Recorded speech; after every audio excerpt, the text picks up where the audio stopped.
اولاد داؤد ملبوں پر رات کاٹیں اور عظیم قائدین امت شیش محلوں میں خواب خرگوش کے مزے لوٹنے کے بعد ارض فلسطین کی عظمت کی قسمیں کھائیں۔ کیا عجب طرز بے حسی ہے صدر علی وقار۔ سرزمین انبیاء کئی زمانوں سے سکون کے دو پل دیکھنے کو ترس رہی ہے۔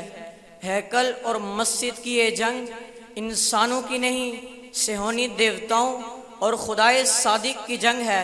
لیکن افسوس جناب والا کہ سپاہی میدان میں اترنے کے بجائے انا دمی فلسطینی کے نعروں، عظمت کی قسموں اور محض بائیکاٹ سے فتح یاب ہونا چاہتے ہیں۔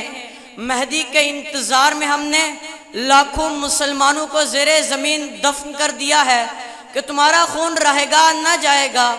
عمر فاروق اور صلاح الدین کے آنے کی دعا کرنے والوں کو دو جملے فلسطینیوں کی حمایت میں بولنے کو موت پڑتی ہے، لیکن ارض فلسطین کی عظمت کی قسم ہم پر لازم تو اس حکم کی تعمیل ہے کہ نکل کر خانقاہوں سے ادا کر رسم شبیری، کہ فقر خانقاہی ہے فقط اندوہ دلگیری، کہ فقر خانقاہی ہے فقط اندوہ دلگیری۔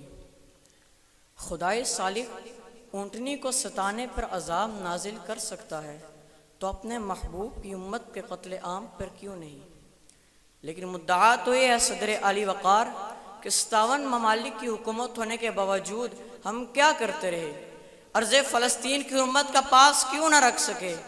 حق تو یہ ہے کہ محاذ پہ اپنے فلسطینی مجاہدین کے شانہ بشانہ کھڑے ہوں، کسی غیبی امداد کے انتظار میں بیٹھے رہنے کے بجائے اپنے جسموں سے اقصی کی حفاظت کے لیے فصیلے بنائیں، ان کے حق میں اقوام متحدہ میں بل پاس کروائیں اور وقت آنے پر المسلم کا جسد واحد کی عملی مثال بن کر الکفر ملت واحدہ کا نام و نشان تک مٹا دیں۔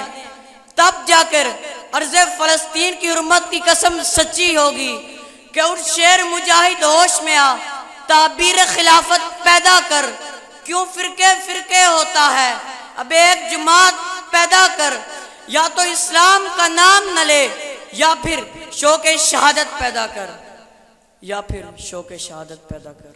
آپ کی سماعتوں کا بہت بہت شکریہ۔